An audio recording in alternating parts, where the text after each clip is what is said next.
श्याम दीवानी दर्द की मारी बन बन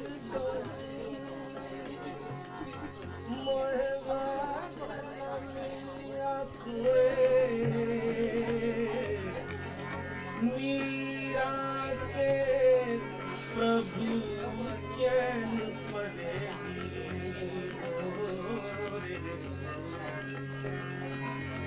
मीरा के प्रभु चैन पड़ेगी मीरा के प्रभु चैन पड़ेगी मीरा के प्रभु चैन पड़ेगी जब वैद सवरिया हो जब वैद सवरिया हो श्याम दीवानी मैं श्याम दीवानी मेरा दर्द ना मेरा दर्द न जाने वो श्याम दीवानी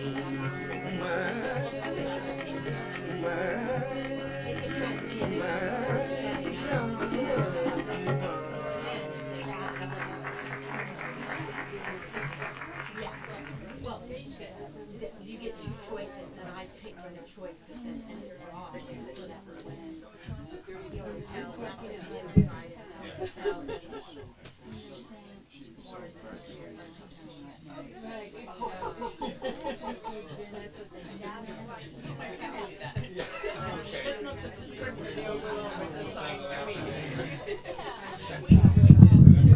Good morning, everyone. Here we are. Welcome. Let's close our eyes just for a few moments. We'll focus in. And if Patricia comes down, we'll hear a Kundalini Stavaha. Here we are. Focus in. One announcement, a nice announcement, actually. This Saturday in New York, Dorjem Yangtze was going to be there, and he is the reincarnation of Dorjem Rinpoche, who is the reincarnation of Dorjem Lingpa. So that kind of lineage experience. And he's going to be giving the empowerment of the Dakini empowerments of that lineage, and supposedly that Karen's coming too. Great. Okay.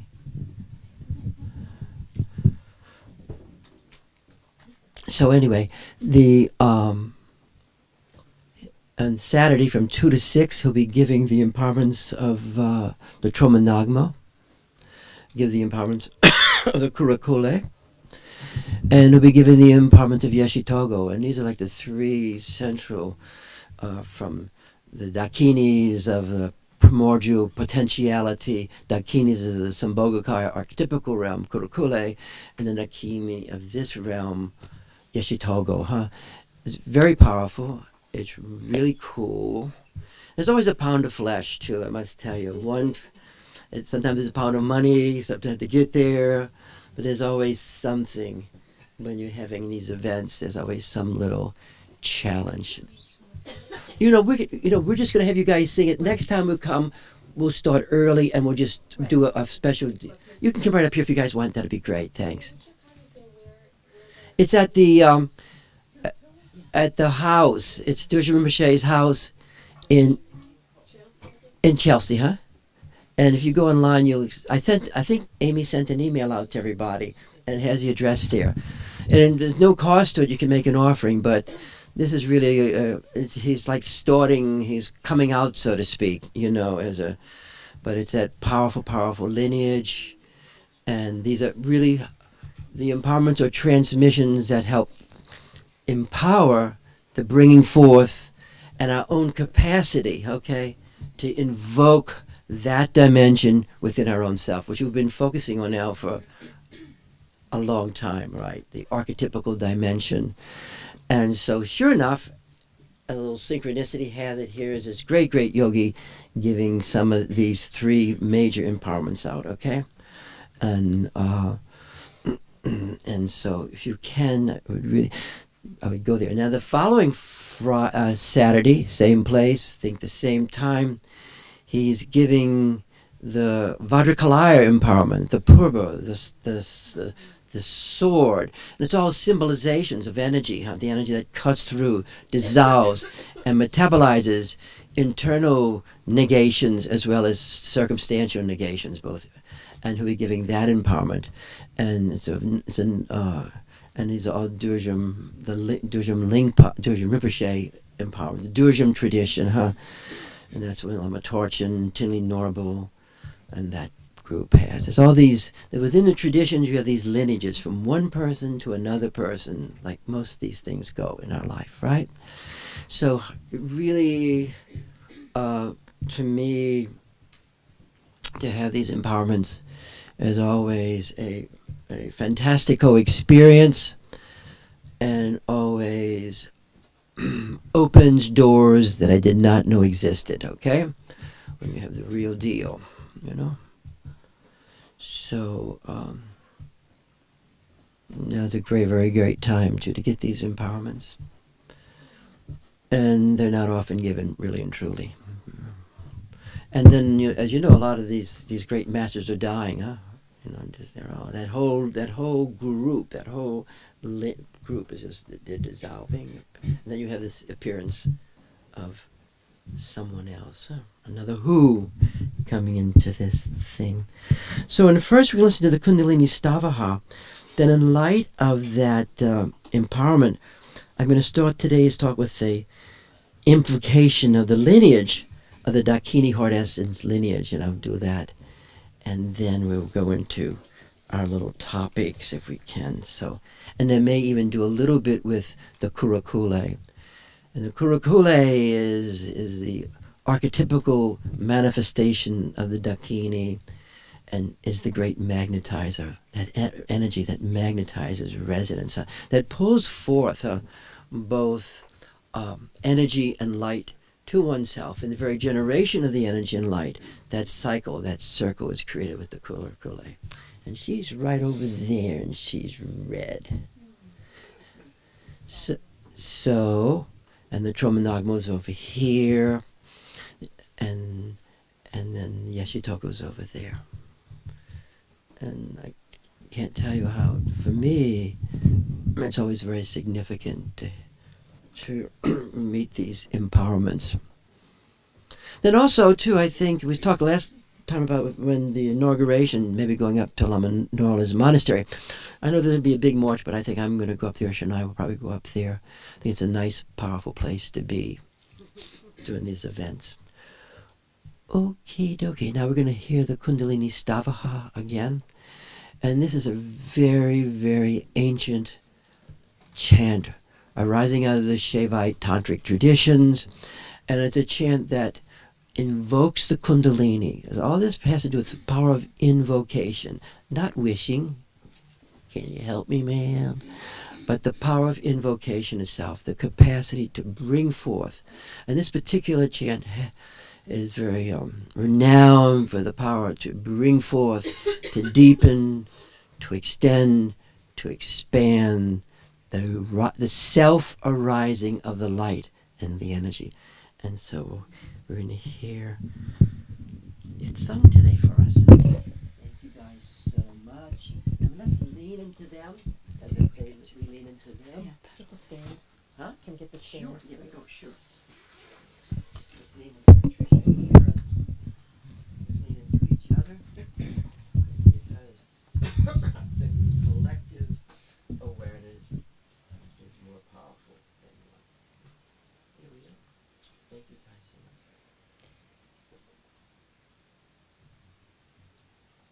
Yanmo Tararikshaniya Torani Vedati Bijati Ma Nityam Chetasi Bhavyate Bhuvikata Sanvakya Sancharini Mam Patu Priyadasha Bhakapadam Sangatani Shira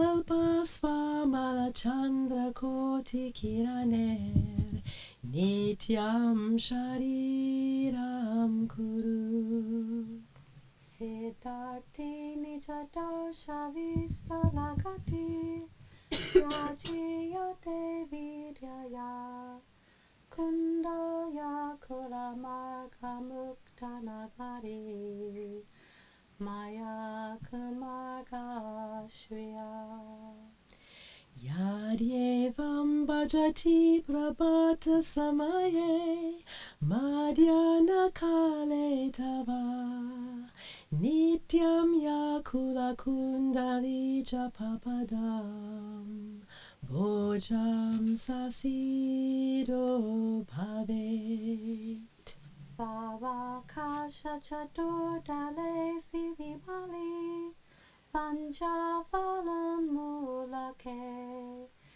Nityam Samprati Nitya Deha Gatita Sankaitita Bhavita Vidya kundalamani svajanani maya kriya bhavyate yeshte siddha kulodbhave pranatibi satstotra keshambubi Tata Sankara Mohini Tribhuvana Chaya Patal Kamini Samsarari Mahasukha Praharani Tatra Stita Yogini Sarva Granti Vibedini Svabhujaga Suksmati Sukshma Para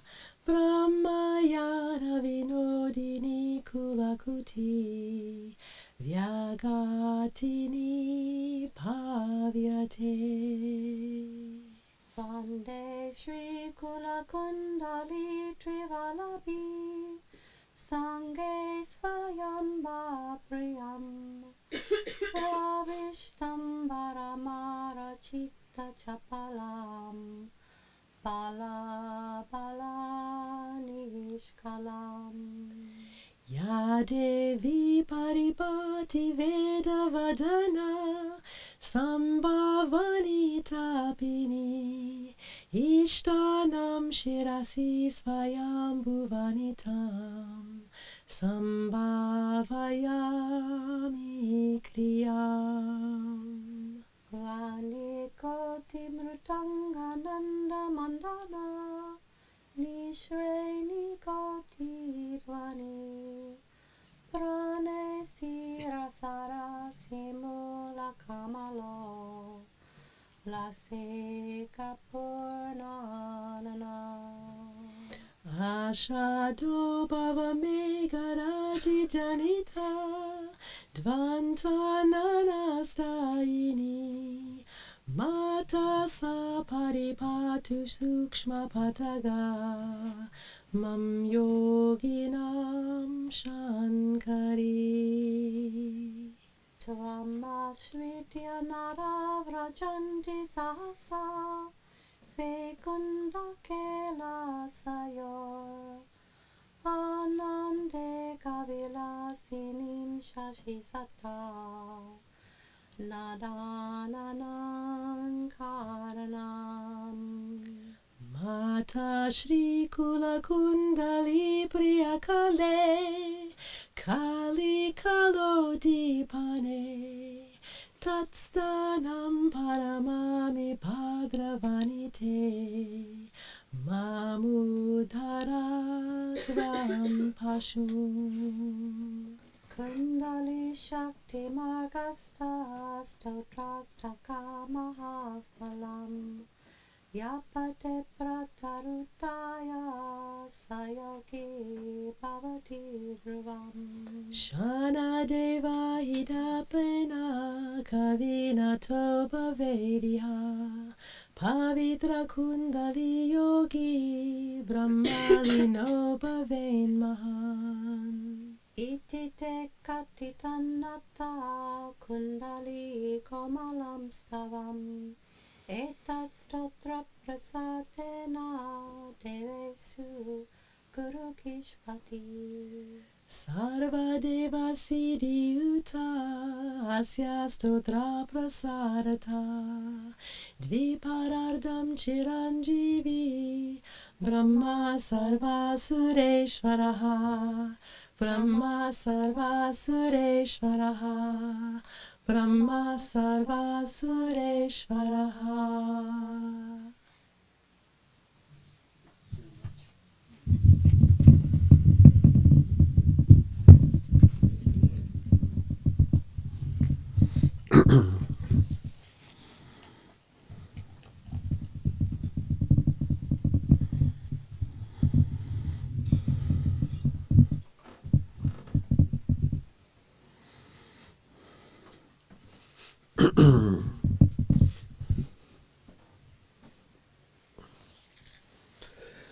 So as we know in both Shavas and in Dzogchen, the heart essence, her dhyam is the source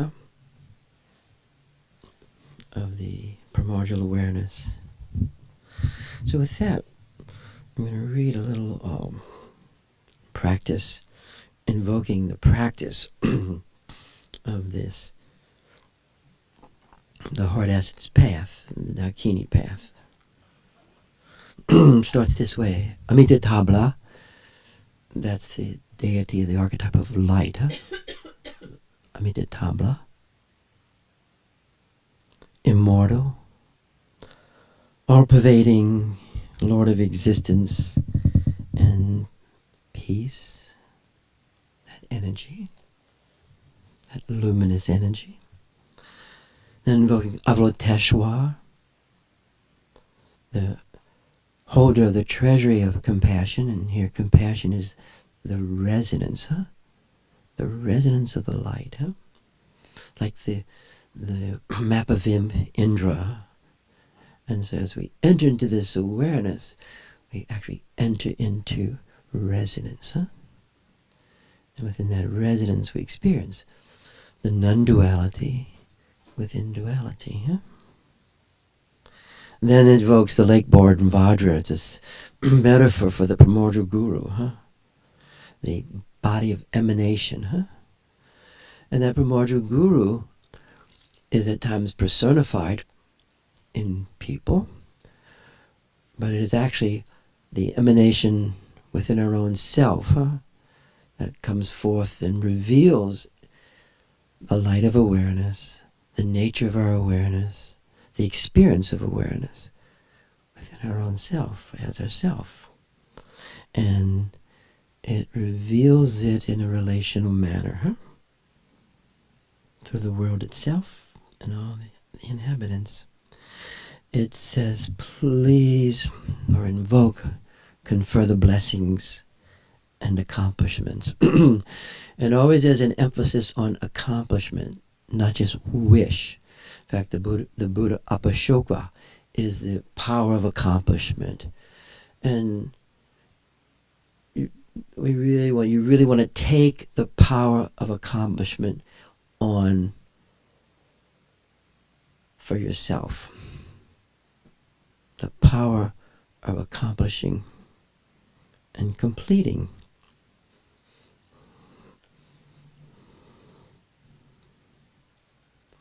Then it says, mystic companion, Nyashitogo,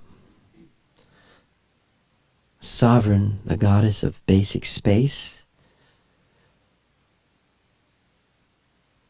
and the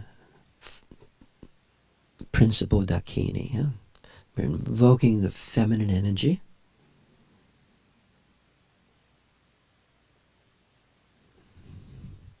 Gnosis within ourselves. And then also we have companionship with beings who have that capacity, The companionship of the Dakinis at all the different forms, all the different levels, including flesh. Then it says, Droben Lokswa, holder of the treasury of spiritual instructions. And this is one of the, and again, there's a mythology around this, but one of the people in that early group with Pamasambhava, who was a bearer of the instructions that were given and would reincarnate life after life. And supposedly that is Dorjum Rinpoche, Dorjum Lingpa, and that lineage. Huh? So it's that frame of life after life, death after death. Then it says, Root Guru, who received the blessings of this transmission. So whether that Root Guru is for you or for me. So there's, the Guru is a floating metaphor, huh? From both within us and then also personifications around us. Just like we in our own life have that personification too, of this transmission of experience of awareness, not necessarily through words. And it says, please confer blessings and accomplishment. Again, this word accomplishment constantly arises, invoking the power of accomplishment. And the power, and again, these archetypical energies are prior to the formulation of this dimension. So when you can have that capacity to invoke the energy of accomplishment, it takes us beyond waiting for Godot. Then it says the deities, these archetypical deities, energies, bestower of infinite and sublime accomplishment. So we invoke the archetypical dimension to have the experience of accomplishment.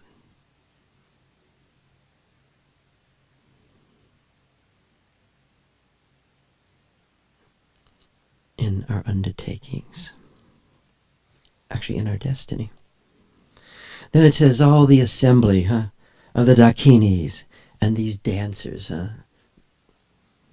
feminine energies dancing, of the luminous interdependent phenomena. So as we look around, all this phenomena is very interdependent. Nothing happens simply by itself. Even I'm sitting here right at this moment. Then it invokes the Dharma protectors of unobstructed activity. So it's evoking, again, protection. Compassion and protection are very much different sides of the same coin. That power of the archetypical dimension to protect us, and the power of resonance, the power of attunement itself is protection, right? I might be trying to read something with one eye, but I have an attunement, and that attunement really unfolds and gives me a heads up, maybe. Hopefully. What's happening? And it says, please confer blessings and accomplishments.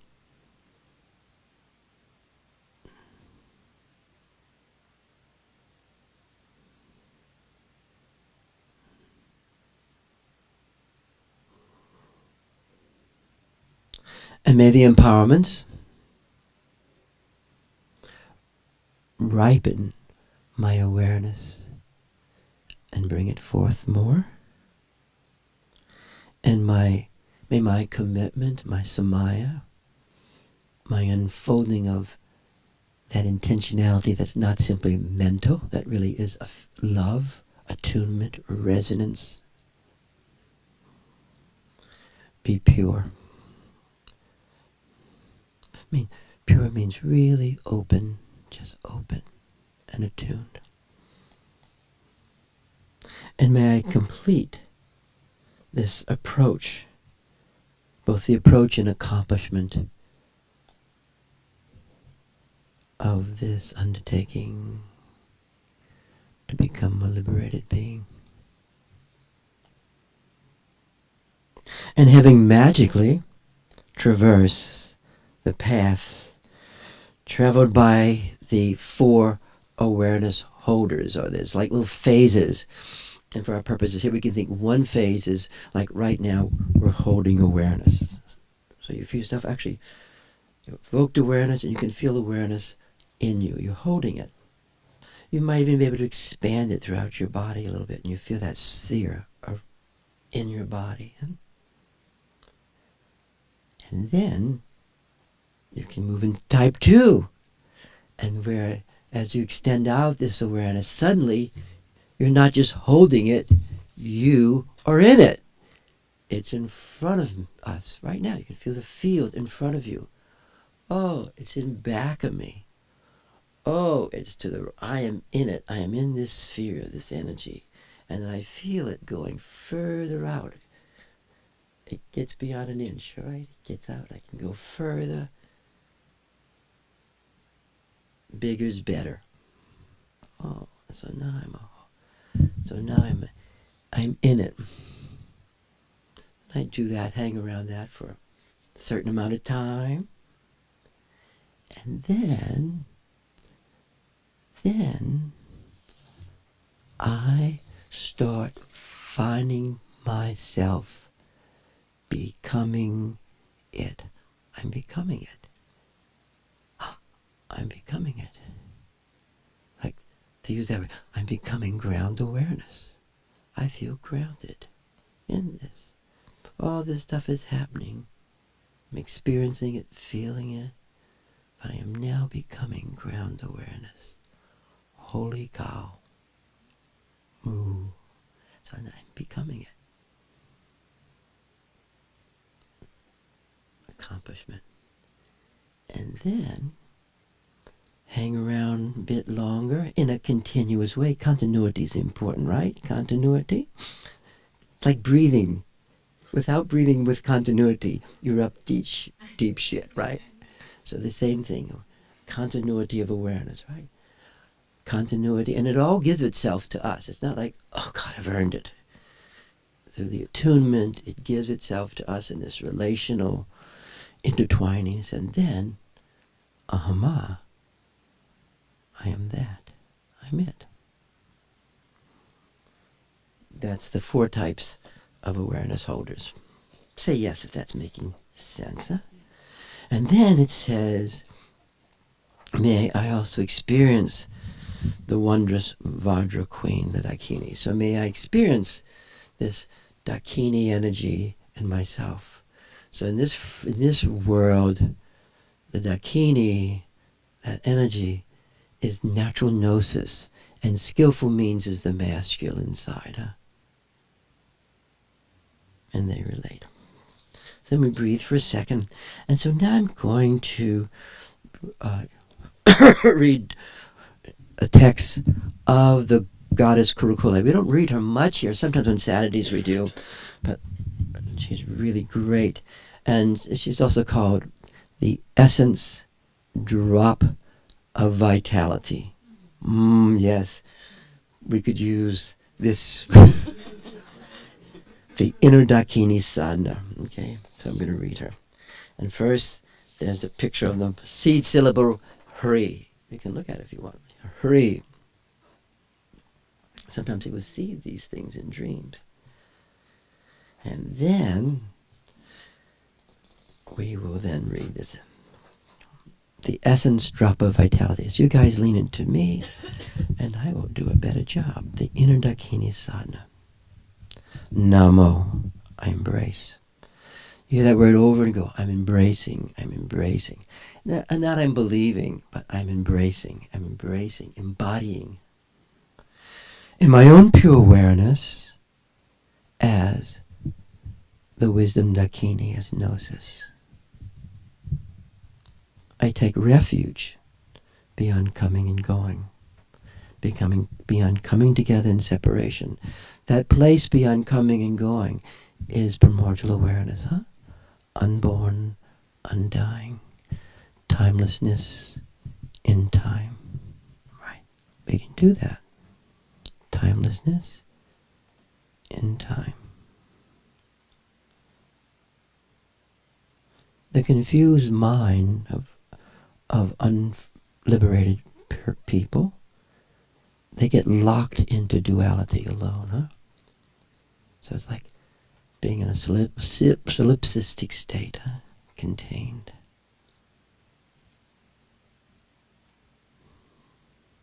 So I arouse, I invoke the awakened awareness of this great natural liberation. And so even as we enter into awareness, just a little bit, we start to awareness itself awakens itself, huh? Using the metaphor of the Kundalini, she awakens, huh? Awakened awareness, light, energy, space. And we integrate our bodies and minds into that dimension, huh? Integrating the moon into the sun. Then it says,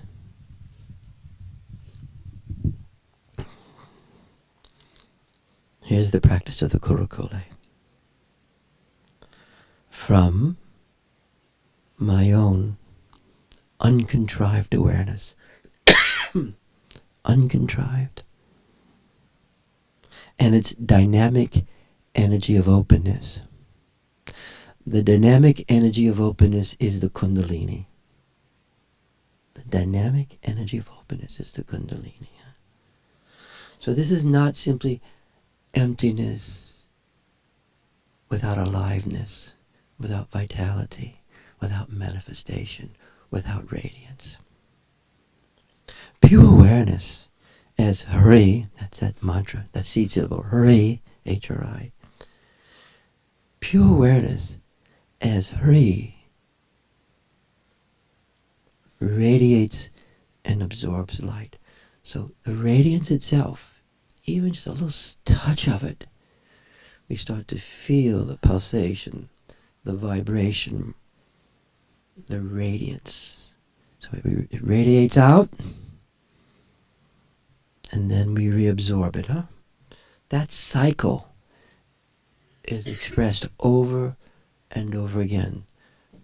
Radiating and absorbing. Radiating light, resonance, and receiving.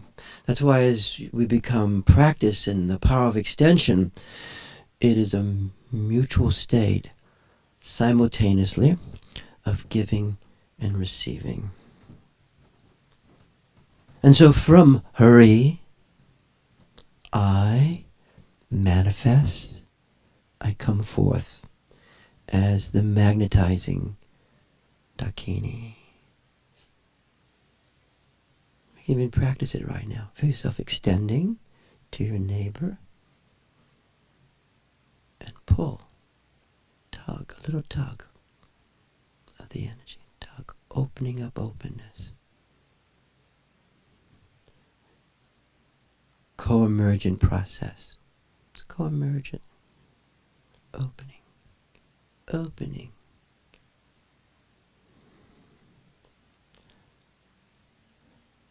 And then red, luminous red, with a golden glow like the arising sun. Sometimes you'll see that red, huh? You'll just see this flash of red, luminous red when this takes place, right?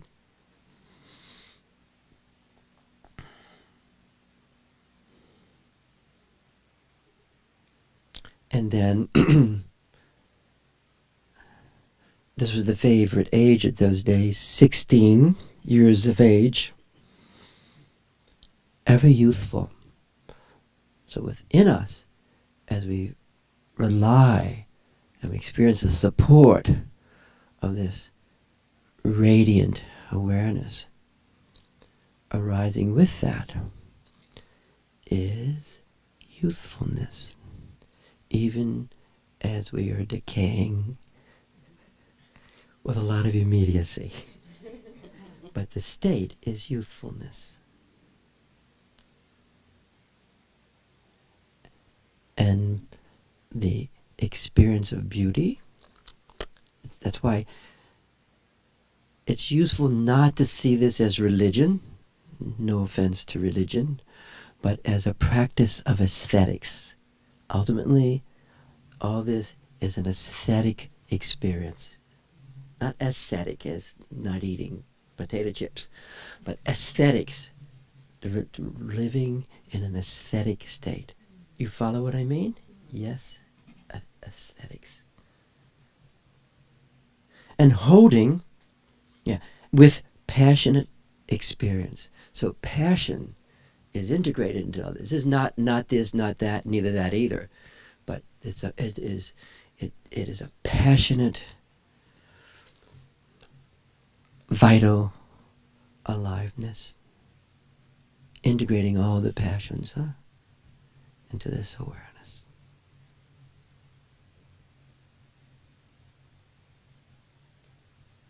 Then it says, holding a lotus hook and a lasso. We can maybe make that a little bit more user-friendly, but it's that capacity again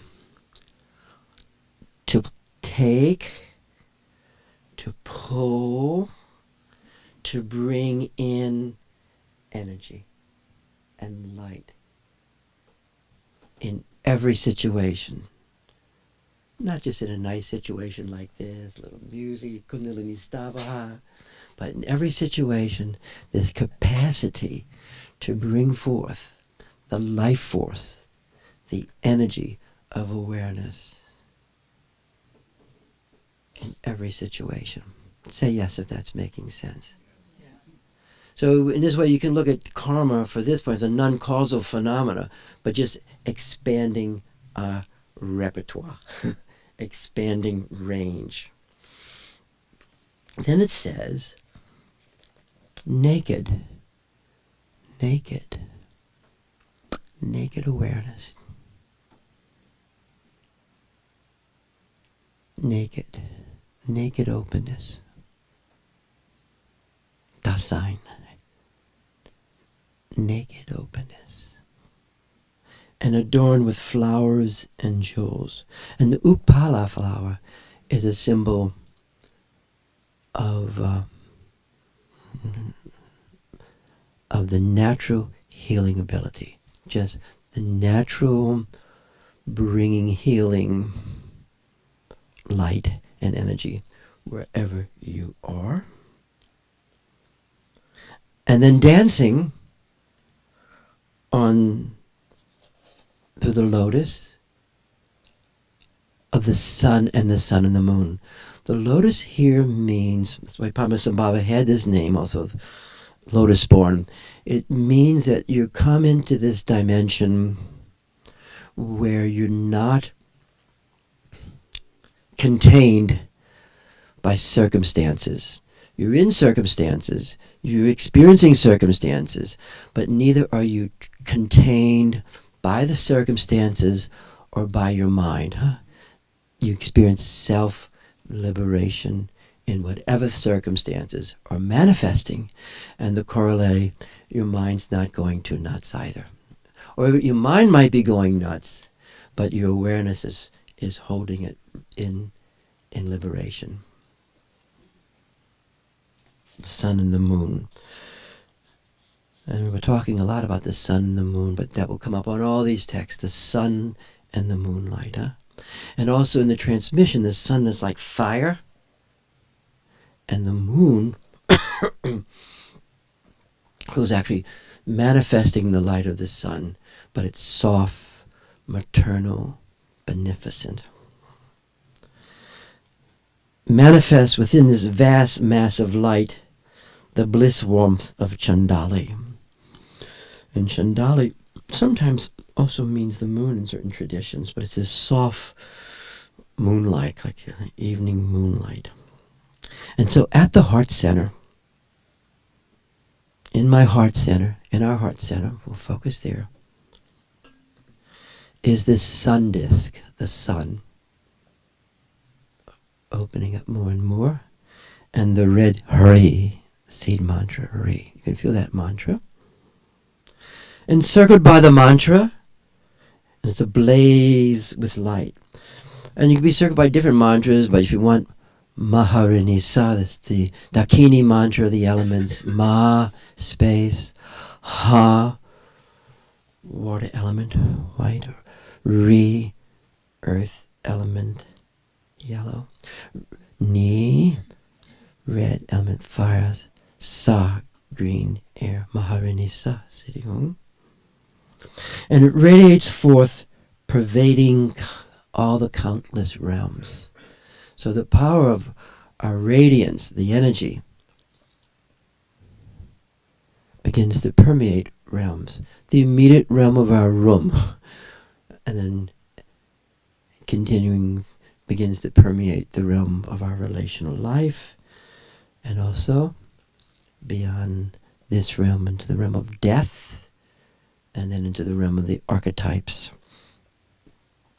And so this radiates forth, pervading all the countless realms, and it magnetizes all matter, animate and inanimate. What does that mean, this magnetizing? The magnetizing means it's magnetized. You feel the magnetic energy, right? Can you feel that now a little bit? So you start, so the room becomes magnetized where you live, your body becomes magnetized, situations are magnetized, and that magnetization has a relational dimension to it in this world, huh? This is why these are empowerments, right? Of radiance, of energy, of luminosity. Say yes if that is making sense. And so sometimes the magnetization capacity, say you're sick and you have pain. So say you begin to focus on magnetizing your bed, or at least where you're sleeping. Or you start to magnetize your room, right? But so when you sit in that room, or you lie in that bed, that magnetization of the energy is there. Huh? And you feel that awakening magnetizing your body. So you're setting up this cycle of magnetization between you and the circumstances and the world. Say yes if that's making sense to you. And dissolves back into my heart center, this life force syllable, generating majestic blessings.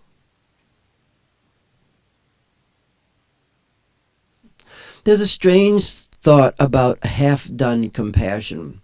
Half-done compassion is whatever I do, I simply do for you. That's half. And you can do that, and then you read certain people's lives who do that, and they wind up suffering. Mother Teresa suffered a lot. She's a great yogi, but she suffered because she did all this for everyone, but she could never focus the light on herself. You with me? So she kind of times thought she was a miserable piece of shit. You with me? But that just doesn't happen for great people like her. It happens for ordinary, regular do-gooders. You with me? They go around doing good, but they have to focus. It's a double-sided thing, this compassion.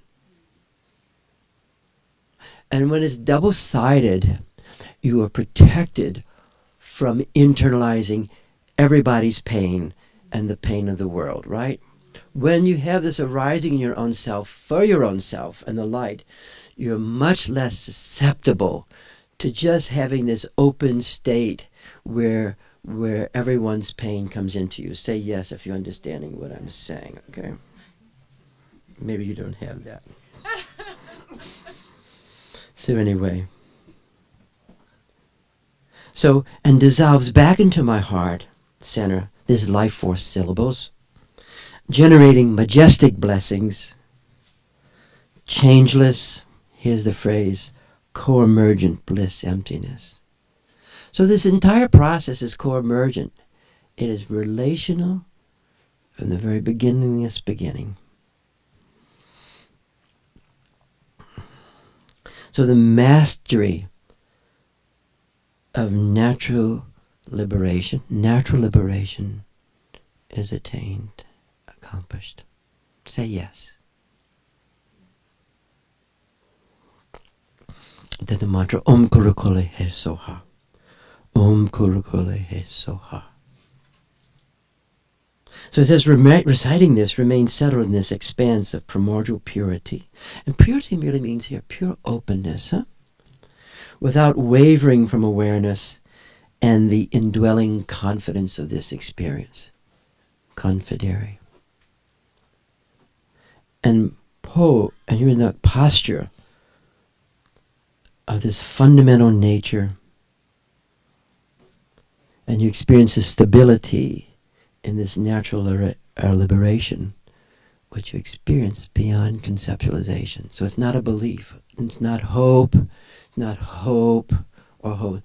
It's non-conceptual. Let's focus on the non-conceptual moment in our own self right now.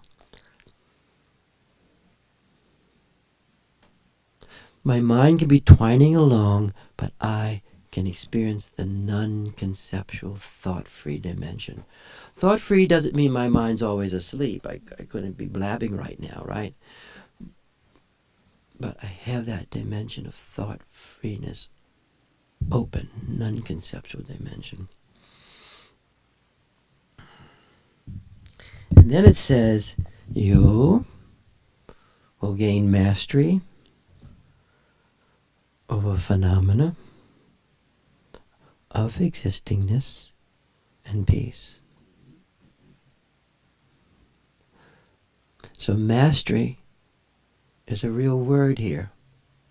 The mastery of experience in this world. It's not simply a matter of how well you take pain and roll with the punches. Oh, God. More, please. Sometimes within spirituality is sadomasochistic invocations. You see it in groups. You see it in groups, right? And guru-disciple relationship becomes master-slave relationship. More, please. Oh, good, yeah.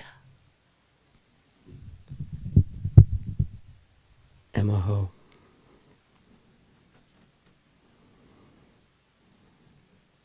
Ho, the wisdom deity of characteristics, self-arising awareness. Self-arising, the wisdom deity is self-arising awareness. We saw some people articulate that last week, right? Self-arising awareness. And it pervades as non-duality beyond our mind. So here's my mind, seeing differences, going to Florida, great, have a good time. All these, and yet on the non-conceptual level of awareness, non-duality, simultaneously. Or as the Dakini said to Durjam Lingpa, you, there's a you, and I are indivisible. So once again, indivisible oneness and luminous dynamic energy. So the Kurukula is really focusing a lot like on the Kundalini. It's another metaphor of the energetic dimension of our life. And it arises as wisdom, the manifestation of this universe and its beings.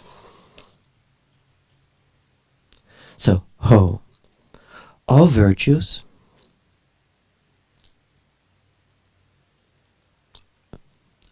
can be experienced. And virtue means strength, right? And without conceptuality, I experience this expanse that is free of limits. And by all the beings in the different realms of cyclic existence, awaken as Buddhas in this experience of equality, purity. So equality consciousness, no above and no below. By the power of the blessings of this great text, for myself and fellow companions, May there be a pacification of all unfavorable circumstances. So one of the powers of this practice, right, of the Dakini, is the pacification of circumstances, right? It's one of the first ones, is to be able to pacify the intensity of circumstance. Say yes, right? Yes. And you practice it. And another one is to amplify the very intensity of circumstance. Okay. Third is the magnetization. You want to pull in certain circumstances to you. You may want to pull a person in to you, right? You may want to pull in good energy.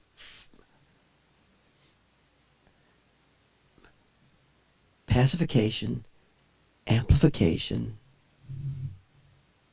magnetization, and extension.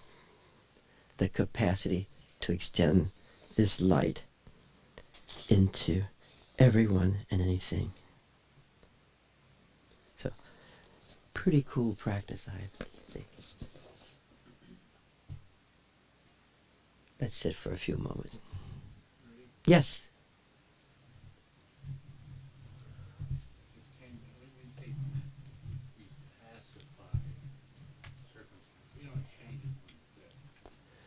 No.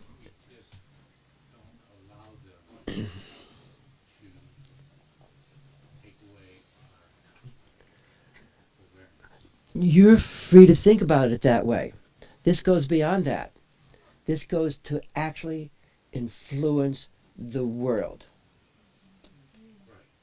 And you influence the world by changing the circumstances. That is why you're invoking, say you're in a dreary circumstance right now. Deep shit is happening a lot, like illness. And so you invoke archetypical energy to change the circumstance. It is not going, that's why I'm going punched out. It's not going along with the circumstances. It is the power to change circumstance.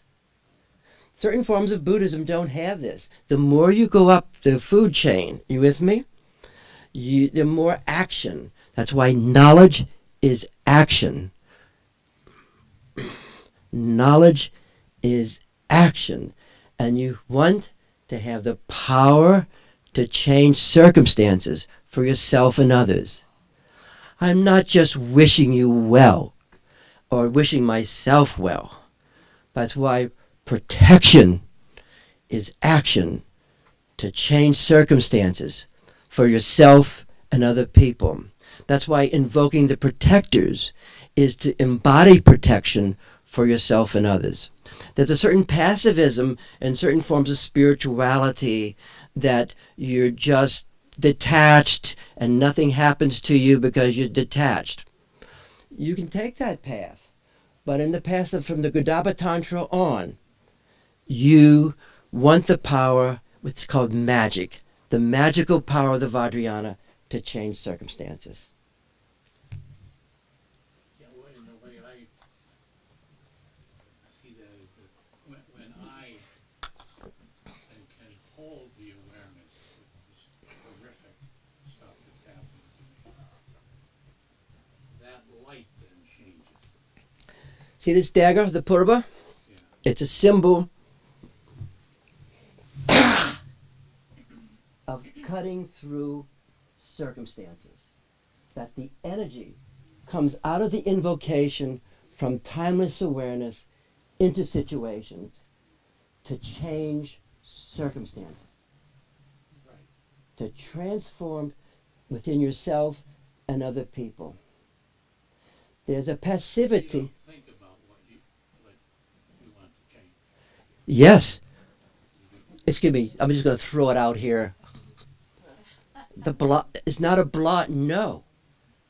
You are focusing. When you do the Vajrakalaya practice, you focus. Say I want to change a disturbing thought in my own mind. I'm going to rid myself of a passive flavor. Pop! Or I'm going, there's a circumstance. There's a real enemy here. And I am going to dissolve this enemy. I'm going to create, through the power of this light, an impossibility for that person to be in this room. And I focus that. The Vajrakalaya practices, that's why the dagger has to do with circumstances. Not just in our own mind, but circumstances. The power of circumstance. The power that knowledge is action, and action to actually transform circumstances in this world. That is the great protection. Isn't another way to dissolve them? Yes, you're dissolving circumstances, and sometimes you might dissolve a person also in order to liberate the situation. But this has to do with accomplishment, has to do with action. And part of the, I'm going to make a statement, with the Dzogchen teachings and Kashmir Shiva teachings, which became stronger in the 8th century, influencing each other, as Lama Tarjan would say, liberation has to do how you relate to appearance. And so you take appearance very, very serious. Now say that none of you exist here. See, I'm not really touching her. She doesn't exist. This is just a little fabulation of some kind of, some people say a fantasy. And so if you think I exist, we just a human, well, we're all having the same fantasy today. But when you take, in the early traditions, appearances weren't real. Nothing's happening here. Nothing ever happened here. Nothing will happen here. There is a truth to that if you're at the Dharmakaya level. Nothing happens at the Dharmakaya.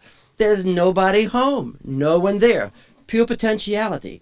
Except that the Dharmakaya is the Tromanagmo, complete, ever, unceasing creativity. You will never find Dharmakaya without creativity. You can enter the Dharmakaya, pure, luminous stillness. But even there, as I read last week, the Dharmakaya has movement in it. A la the Durjam lineage. That movement arises out of the Dharmakaya and creates Sambhogakaya, the archetypical energies, like quantum point into energies. There's a great paper I'm reading right now on this too, and the archetypes as quantum stuff.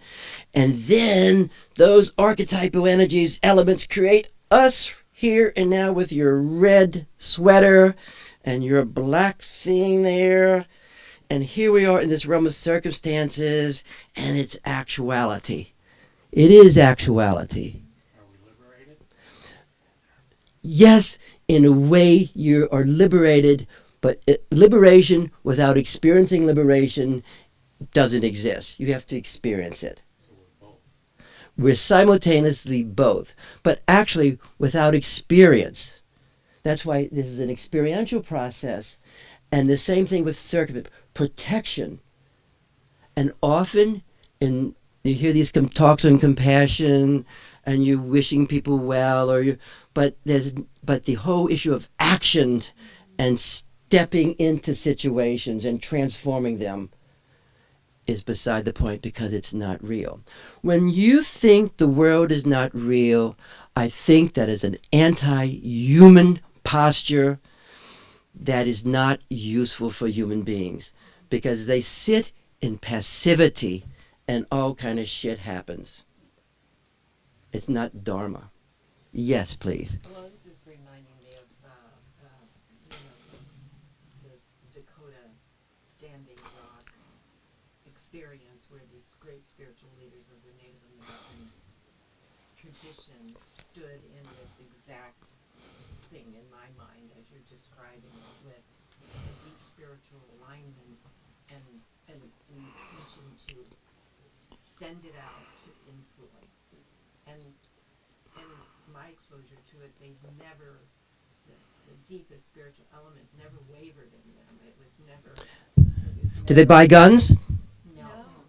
Did they win? Yes. Great. Well, I mean, there's Oh, you talk about now, now. not in the past. No, even now, this is a demonstration Yeah. Tom are talking about Yes. that. Until we get the new government in. Right, but the ability to feel the capacity to influence. To feel the capacity to influence. Temporarily. But to Well, have the capacity But just let me to finish. influence. there's something that It's not just all your own No, personal there choice, is there's this influence. inner Yes. Right, where you bring it in to the world, and it, we have so many experiences where nothing happens in the direction where yeah. we Is desire. that a form of action? Are they taking an action? Yes, they took definitive actions. They held a deep spiritual place. They never wavered from their commitment to their spiritual essence of what they were doing, as far as I could see. And there was it magnetized Huge amount of people. huge amount of Okay. people. What do you think will happen when the new administration takes over? If we don't be undefeatable, Okay. Now, if you're undefeatable, we're then you can continue to take action. If you're defeatable, action, when a person is defeated, action stops. There's no action. There is no action. I'd like to add Yes. something to this because it's not product oriented to me. It's about when you're talking about dissolution of the energies and dissolving the negativity.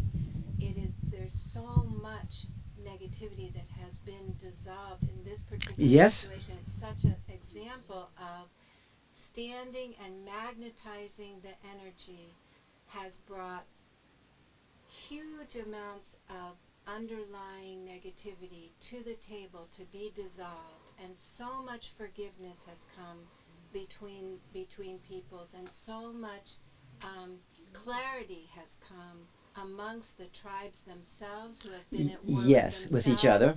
amongst the mothers have recognized their power of magnetization, and they've used it day in and day out. Even when they've been sprayed with freezing water, they have stayed present, and there's just so much happening that I think we have to not look at just, and this is true in our own lives, I think, that if we only look at the product, if I do the Kurakul and I don't get the product, then is it worth doing?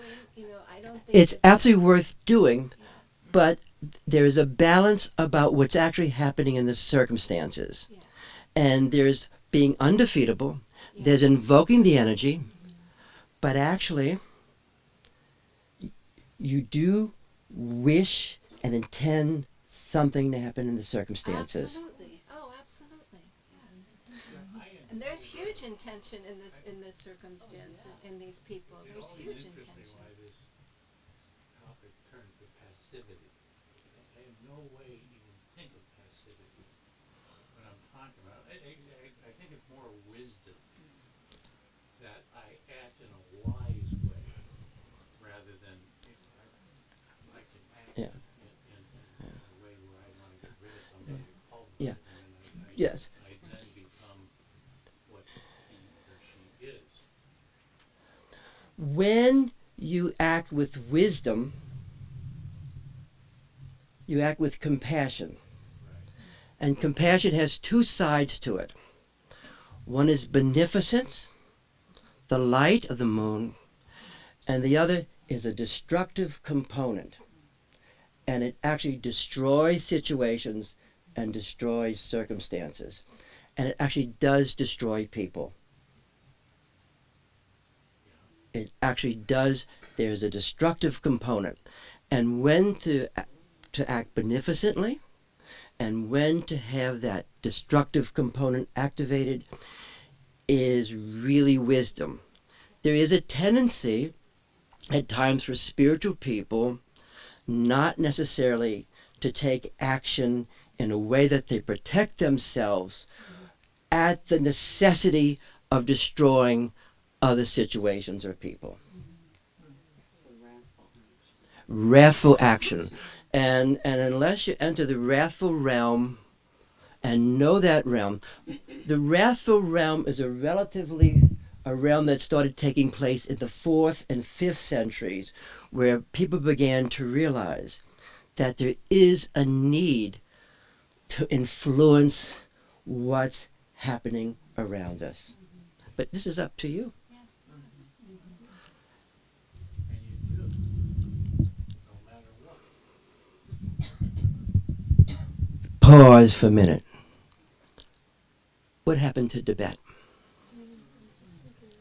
Something really good. They spread out. They brought it around the world. They stay contained. What else happened to the Tibetan people? There is suffering. There is suffering, but it's What happened to Vietnam? suffering. Are they still a culture? Yes.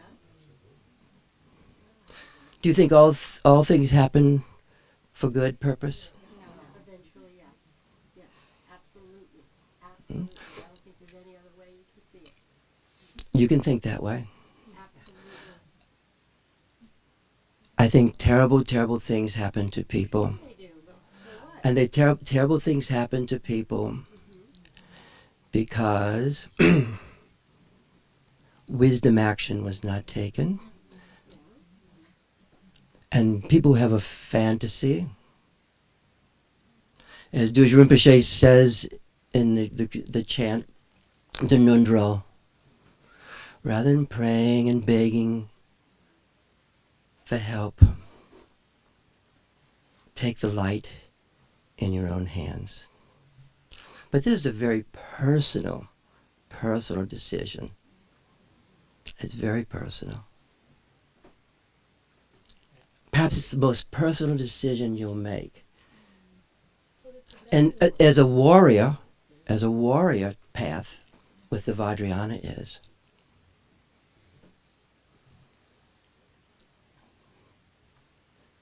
you do take action in this world.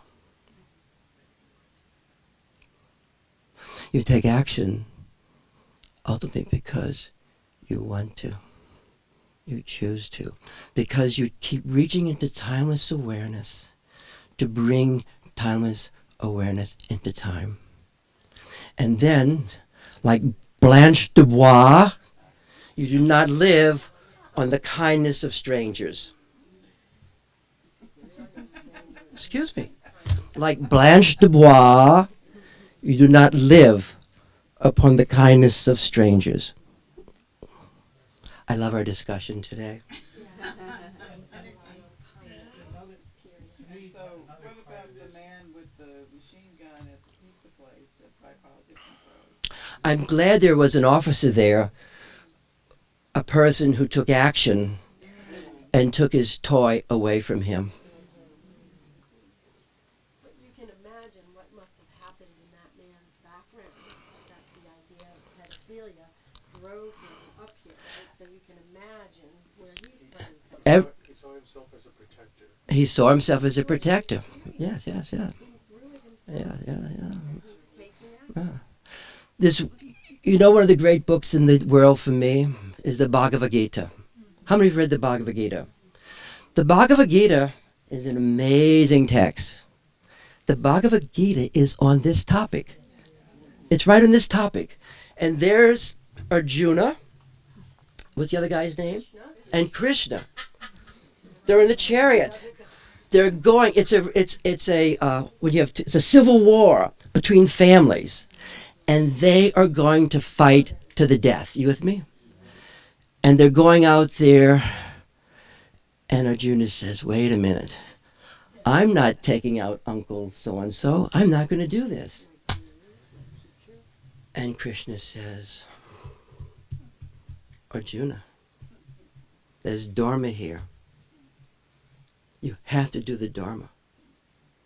And the Dharma is the Dharma of protection and carrying forth what is virtuous in this situation for you and your circumstances." And so we have this great debate. So I would like everyone over the next month to read the Bhagavad Gita, okay? It's on this topic. And then Arjuna says, no. Who are you telling me this to go to war? Who are you telling me this? And so Krishna says, okay, I'm going to show you who I am.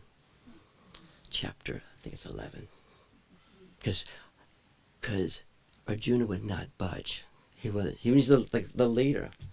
So Krishna takes off everything, and there's this bright, bright sun of all the worlds. And he realized this terrible, terrible, terrible play protecting the whole Bhagavad Gita is at that pizza place, right? Little bookstore, Connecticut Avenue. And both sides. And let me finish. And then Arjuna takes the responsibility and war happens. Yes, please. It occurs to me, I think Ravana's, I've been thinking about Ravana and the Bhagavad Gita Mm-hmm. the last 2 weeks, and I never understood Ravana until now.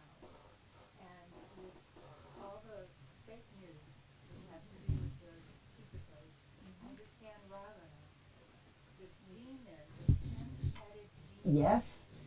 Takes all these forms and you don't know what is real, which is the real thing. And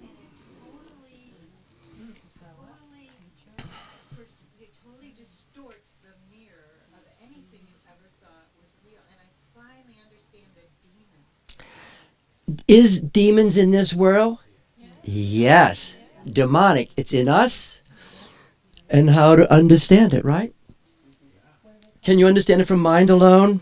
Probably not. But through wisdom, awareness, just like apparitions. Oh, is this a real apparition or is this hallucination? That's a demonic experience, hallucinations, right? How to understand it. Bhagavad Gita. So there's Uncle so-and-so. He's in the middle. Arjuna, and he cries, and Uncle so-and-so, who he loved as a boy, is taken down. Dead. And the whole battleground dead.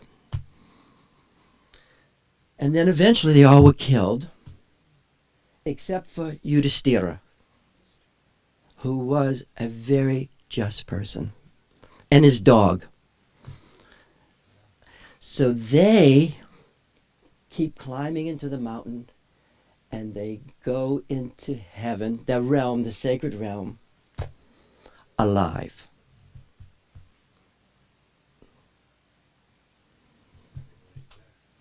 And everybody's there.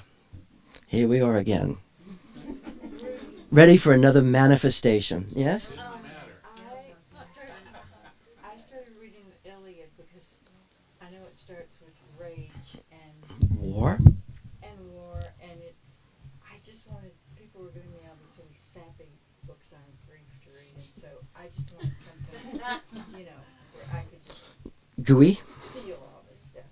So, but what's happened, the metaphors which come out of each wounding, it's exactly what you say in here about getting beyond good and evil, and the metaphors, somebody's wounded, and then it's like a tree that falls, and then the metaphor goes on for 2 or 3 pages, and you're completely, it's a suspension, and you're lifted up and out of the personal, and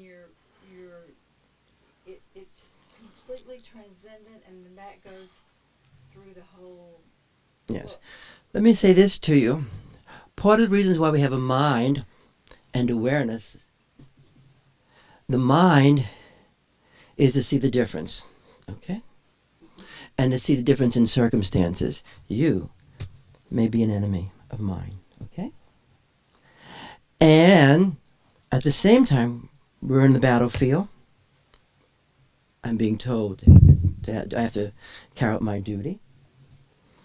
And at the same time, because of the infusion of Krishna, I see the light in you. And I see the magnificence in you. And I see the beauty in you. And I see what took place in your childhood. I see the whole fucking thing. And nonetheless, an event will take place between us. that maybe you will not survive in this drama. And then, but I see the whole thing, and yet the event will take place. That's how the Bhagavad Gita said. It will take place. War, conflict is intrinsically necessary to the human experience. A la this frame. Because we have death. We have differences. So, raise your hands if you like this talk. Raise your hands if you feel you're a warrior. Not a worrier, a warrior. Mm-hmm. Do you feel the capacity to protect a person? Do you feel the capacity to use rage to protect a person? The fire element? Yes.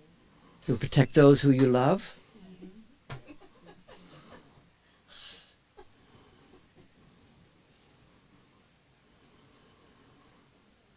Rudy, I think the task is also to stay in that undefeatable awake state without circumstances waking us up to it. I agree with you completely. I'd like to ask you one more question. Do you think when Uncle DeRozano, was it Uncle who was killed, the old guy was out there, do you think he was a beatific person? At times. At times he was a beatific. Could he have been a beatific person at the time of his death? Yes. Two beatific people be at war with each other? Yes. Absolutely. Do you think karma is atrocious circumstances where people fight each other to survive? It's like in Syria right now. Who's the enemy in Syria? So, How about this morning, Burma and Yemen, throw in a few yeah. bloodshed experiences. So we'll hold awareness for a minute.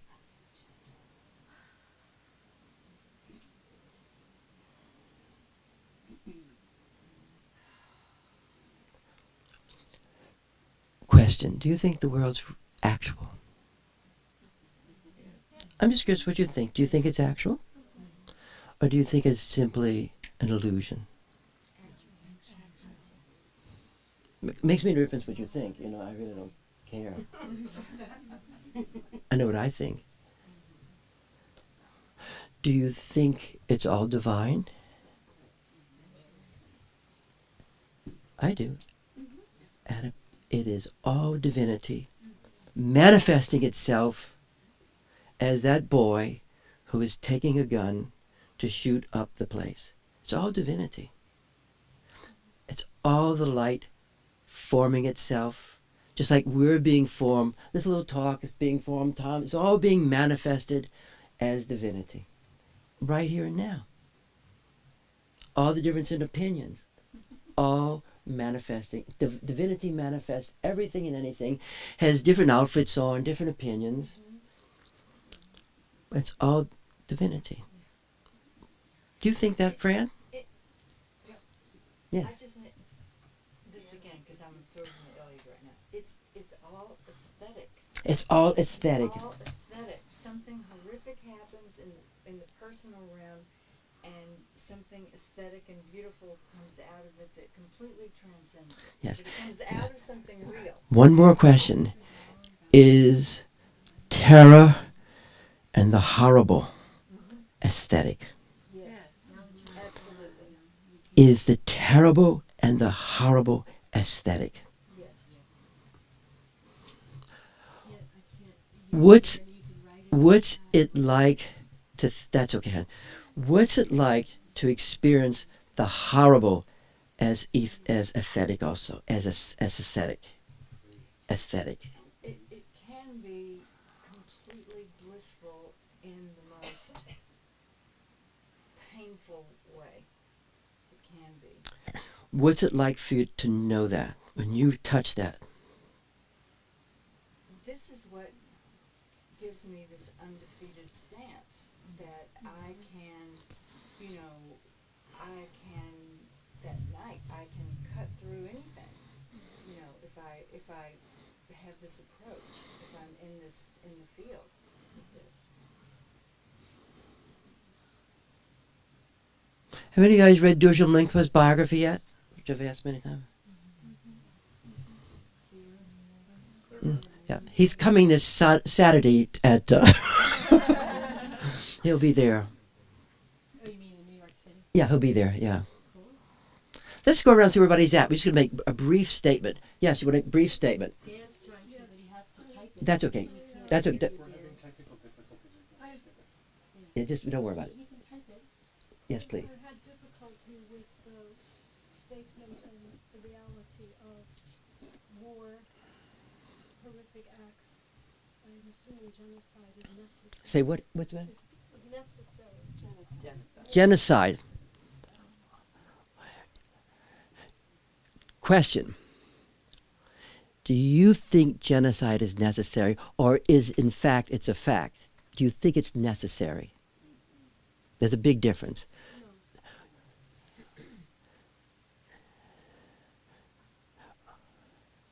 Why do you think there is such genocide? Why is genocide so pervasive? What's her name? Flowers? What's Samantha?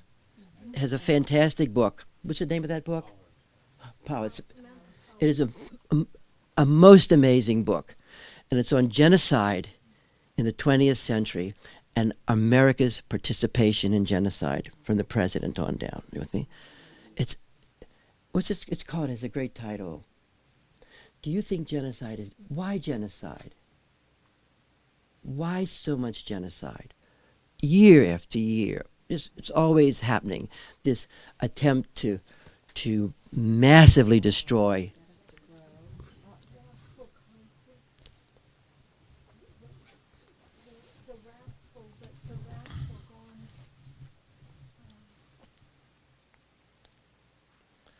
Right there. Is wrathfulness and rage the same thing? She's gonna- What? Wrathfulness is power, rage is weak. Rage is impotency. Do you know what that feels like in your body when you're impotent with rage and when you feel wrathful power? What is the difference for you when you feel wrathful power and you feel impotent rage? What's the difference? I feel powerful with wrath. I feel inner power with the possibility of external. Mhm.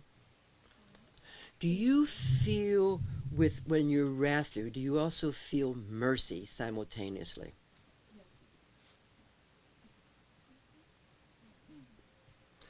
Do you feel, when you feel wrathfulness, if you do you also feel mercy simultaneously? What's it like to feel both of those together? Both mercy and wrathfulness together? Even more power. Does rage have mercy? No. There is no mercy with rage whatsoever. Does rage see personhood? No. There is no person in rage. Is rage demonic? So how do you know the difference? Really, real question. How do you know the difference between wrathfulness and just rage? Yes, Kate? Rage, I feel impotence. And wrathful, I feel action, the capacity to act with clarity. Mm-hmm. Would you consider that when you're wrathful, there's also, you feel the potential of mercy in the most dramatic way, Absolutely. at times able to carry it out and at times not able to carry it out? Absolutely. Yes. Pause. A problem from hell. Just, yeah, yes, a problem from hell. A problem from hell, great. Which doesn't mean that I don't feel that the mercy arising and then the clarity to reveal itself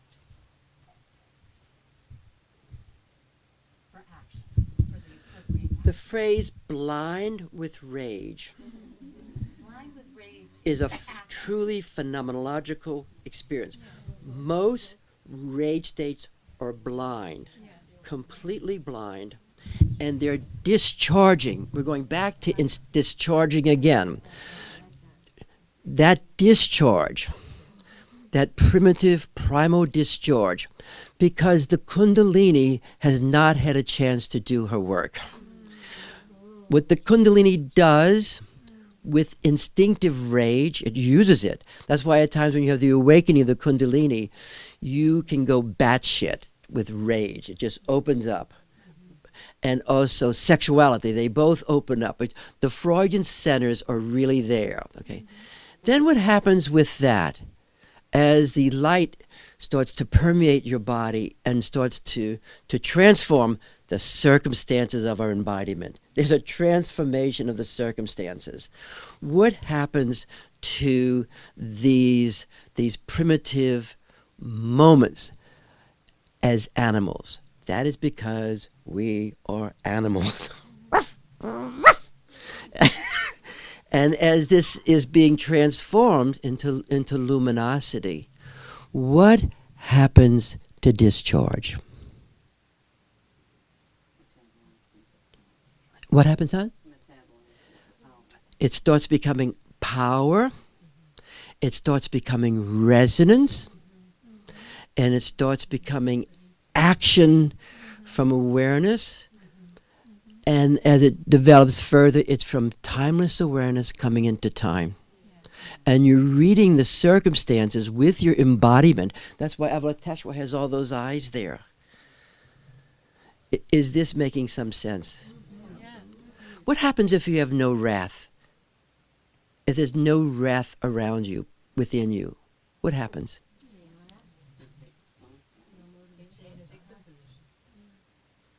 Those who are you're supposed to protect may get fucked. Now hang out.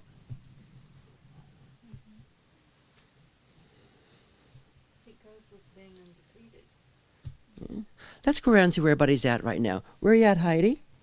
Just a few sentences. What's happening for you as we explore this mysterious topic?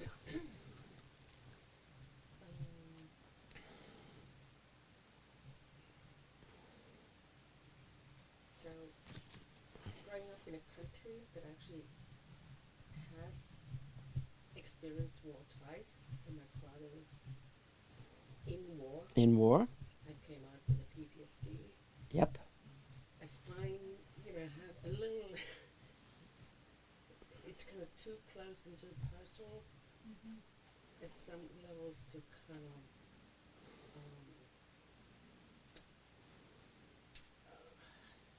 for my taste, For your taste? more distinctions on what kind of aggression is wisdom aggression, what not would be helpful. Mm-hmm. And therefore, I think this whole discourse on spiritual idealism, being challenged by spiritual realism is a very important one. But I do believe that circumstances 1,000 years ago were somewhat different, and the wise action is not necessarily so blunt that today, if you really want to have long-term Yes. good impact. Yes, yes, yes. Well said. Do you feel wrath at times? Yes, Do you feel the difference between wrath and rage in yourself? yes. Do you feel mercy and wrath simultaneously? It's because of that I hear the word destruction has more nuances than I heard in the discussion. Mm-hmm. And what does the word destruction mean for you?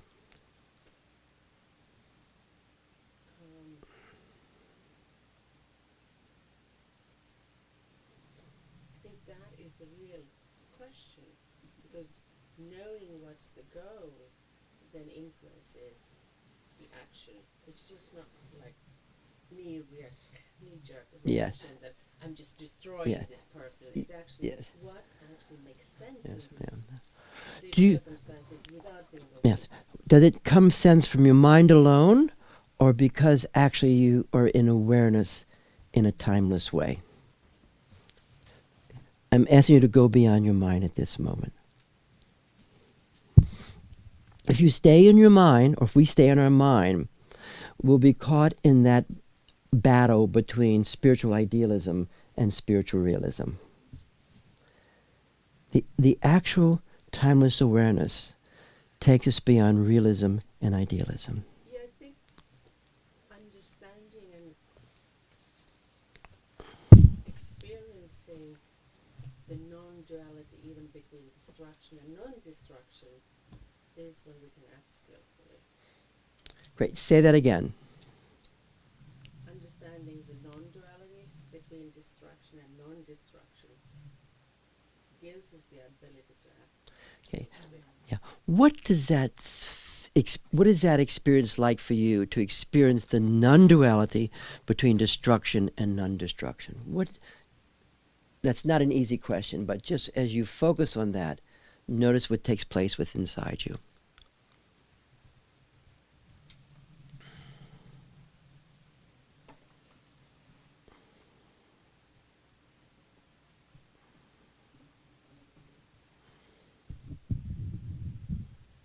I think it takes into a place of creativity where the skillful action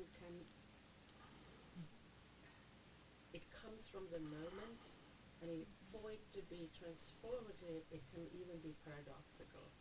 But it's not coming from a manual. It doesn't come from a manual. Let's just say this again. There is no catechism for this.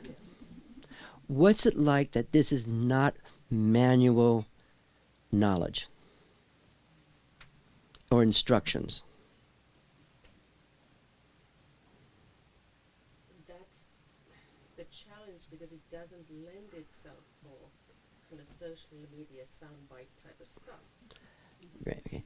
Do you like having the capacity of protection Yes. for yourself and others? Do you have that capacity? On a good moment. On a good moment, yes. Yeah. What is that like in a good moment, to have this capacity for protection, for influence, for action that protects?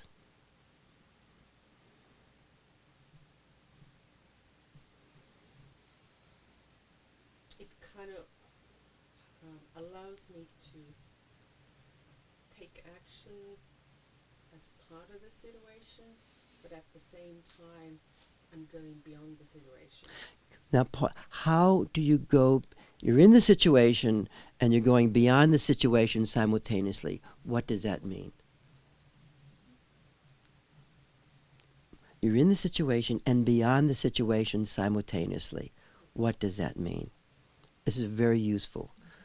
You're in the situation and you're beyond the situation simultaneously.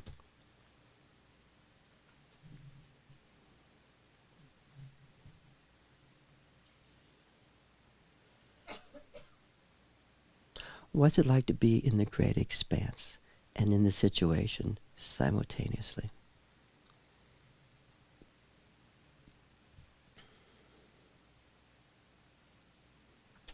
It's like a merger with awareness without losing my subjectivity.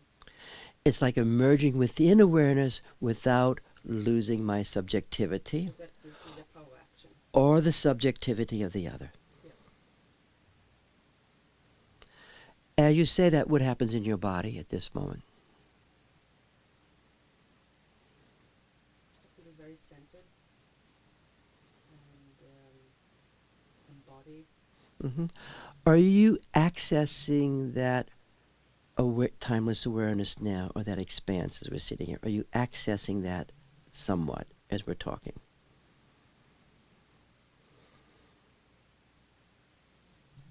Yes. What's it like for you to be simultaneously in this situation and in timeless awareness or beyond this situation at this moment? Simultaneously.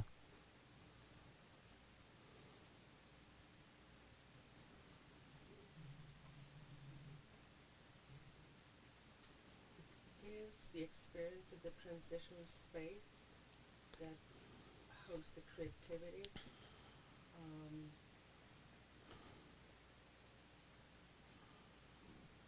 And allows things to emerge.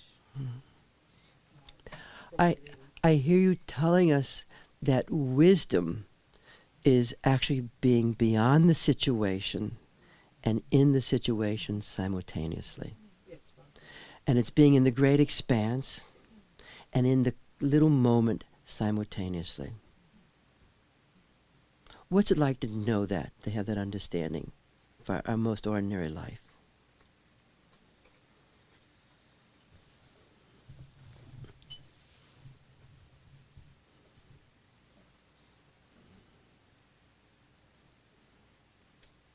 It allows for kind of individualized ethics. So I can have my own ethics of action. Yes.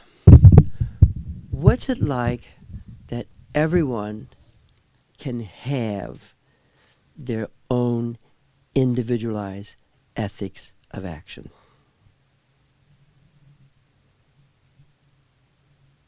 Well, at some level, that's kind of liberation. At some level, it's liberation. One final. What's it like to think that our very circumstances of this situation is completely intrinsic to this process of liberation and ethical decisions simultaneously? This is it. Huh? This is it. That's it. So in truth, ethics is liberation. Everybody with us? That was very cool what she did just now. I'm skipping you guys because you guys are just starting here. What's happening for you, Fran?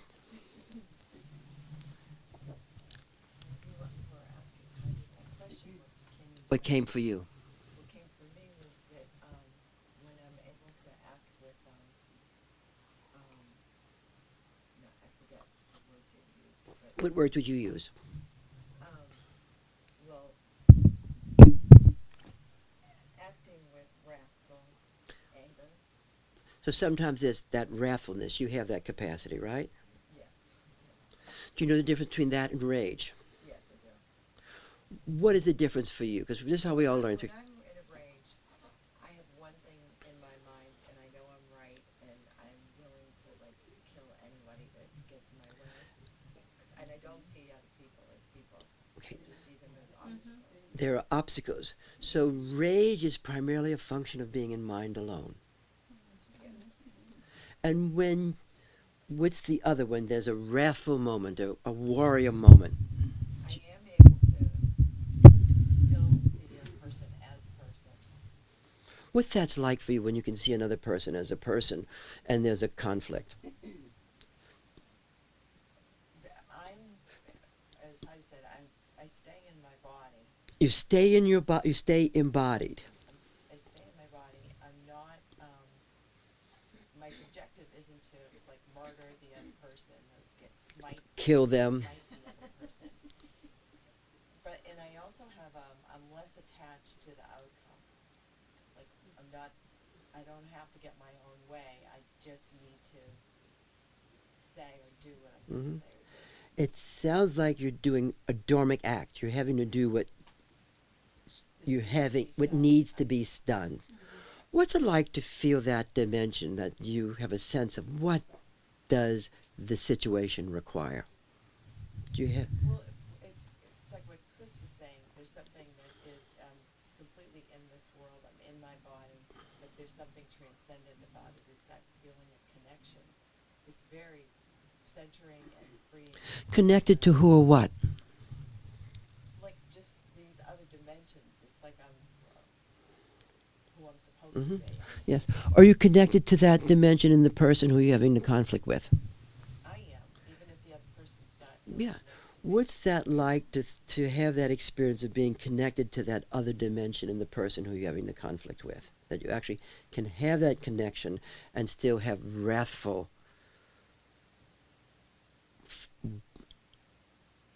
intention? It feels like being fully alive.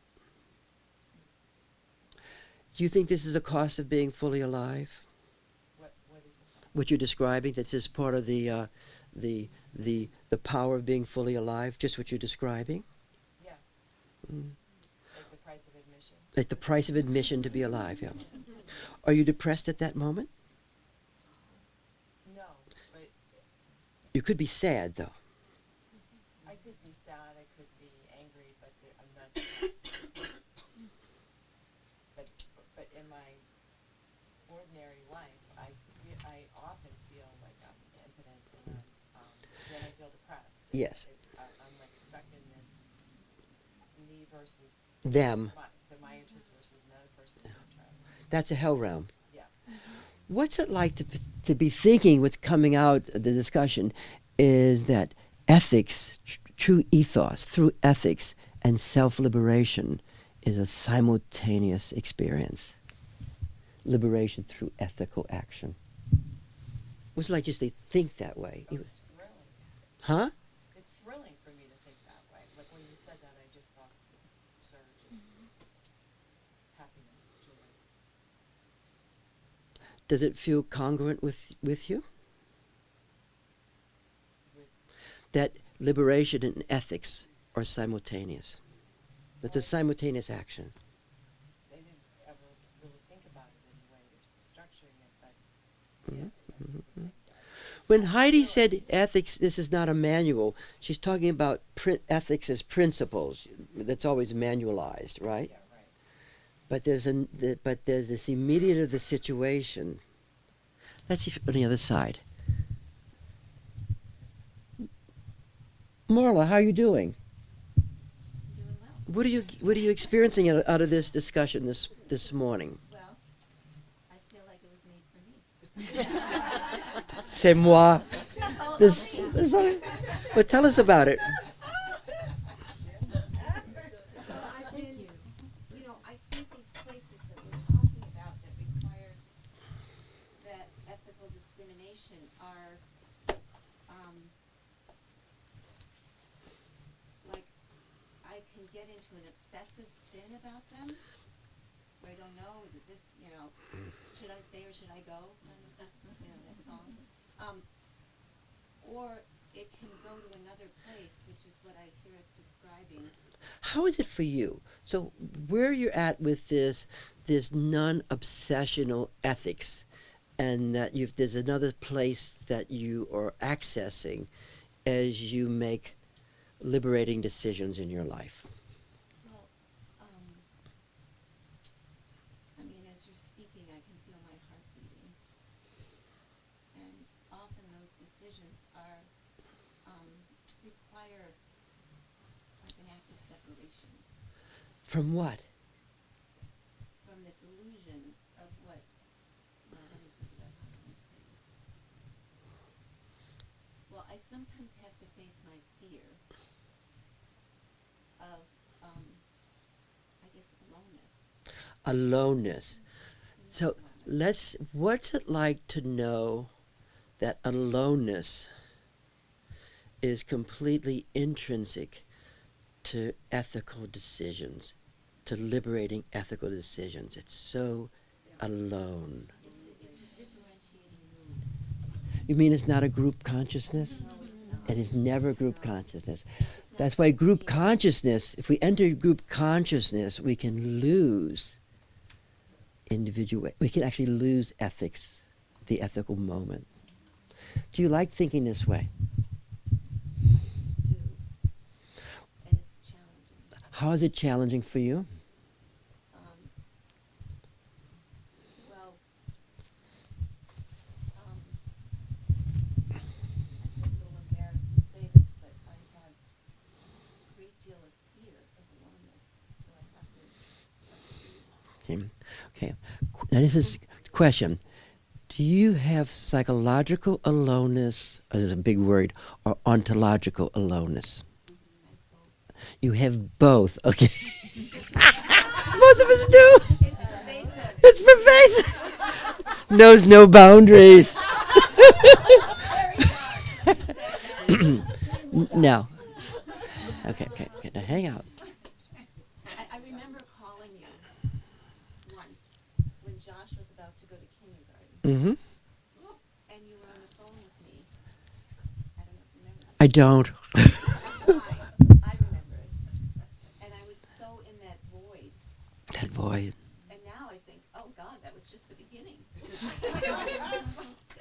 So, I mean, part of what I'm learning is that is just an essential state of life from time to time. From time to time, it is completely essential all the way up the food chain.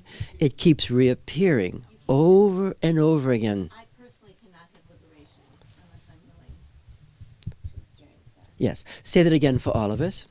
I personally cannot have liberation unless I'm willing to experience that pervasive. Yes. And she's of dark and aloneness. So there's something about this ethos. You with me? Kant used to walk around in the 17th century, Immanuel Kant, and he'd walk around the town, and he was working on ethical decisions, just like we are today. We're working on ethos, ethics. And then he came to the point, he says, whatever ethical decision I come to, all human beings should be able to should make the same decision. And there's a certain phrase for this. Anybody know the phrase he came to? Yes, you're so fantastic. Yeah, dirt. Thank you. Oh my God. Categorical imperative. That's it. Wow, Amy. So once he made this decision, it was for everybody, right? No, not the path of enlightenment, huh? Just one. How are you doing right now with not having the burden of the categorical imperative? Thank you, Amy. I like this. I like this conversation. As you feel into yourself, what's that like? What are you experiencing within you? Well, I feel very full. I feel, full of myself in a good way, like just home. Home. Home is primordial awareness manifesting in us. A lot of energy. Opening up in the back, so that's opening up. Now you can feel the energy coming through. That's where the dakinis are supposed to come through. So it's about 12 o'clock. Yes, please. Yes. This conversation is so perfect. Oh, good. Oh, and that it is what I am working internally and working and obtaining. And when Fran was speaking, I was like, yes, all of it. And it feels liberating, and there is enormous freedom in having no need of any human being. As Marla, you were speaking, the aloneness not being an issue. I'm lucky in that or whatever. One thing that works, but like the sense of complete liberation, freedom, and power, like without being hung up on any of it. So we're going to start to end up now. I'd like to thank everybody for coming today. Highly urge you to consider in your own ethical liberation, freedom in an uncategorical imperative way. To consider seeing this Lama and having these transmissions. However, you may want to consider the Vajrakalaya empowerment, because supposedly that empowerment that has to do with the power of this light and being in the world, you with me, in this way and dealing with these different dimensions, this would be an empowerment that may be more preferable than the Dakini empowerment for some of us. You with me? In terms of what does this mean, huh? And it's a very great empowerment, and I hope you consider doing them. That's next week, the 17th. If you can do one of them, consider doing one of them. This is a rare thing. There's a lot of these old lamas are all gone. Here's a new one coming up, but with lots of power. Usually it takes a long time before something happens. Yep. So, okay. Thank you, guys. See you all next week. Hasta la vista, baby.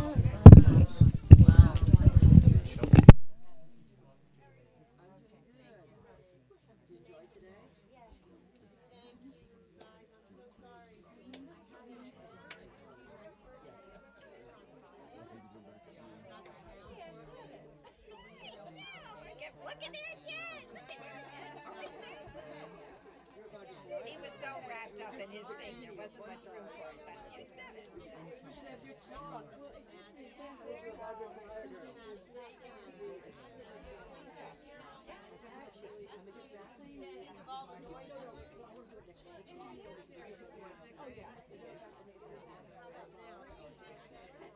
So I need to come by and see your place. Process of finding and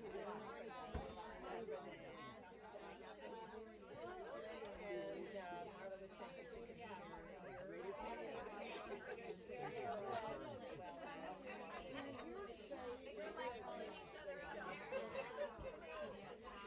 I had no idea, so I wanted to just, I have not seen your space.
Oh, that's right. I can do it on Friday next week.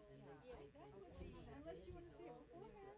Well, I don't just let me know. I have pretty much every night. Amy, thank you. Yes, I'm getting it. Wasn't that hysterical? That was fantastic. My professor would be so proud of me. Oh my God! Who could believe that? That's great. Probably be daytime yesterday. Monday or Tuesday.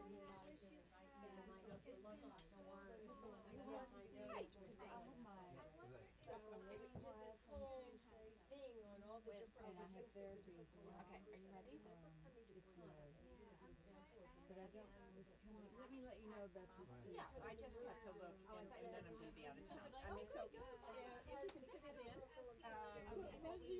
Mondays I go straight through. Where is your best friend? oh, okay, Monday's out.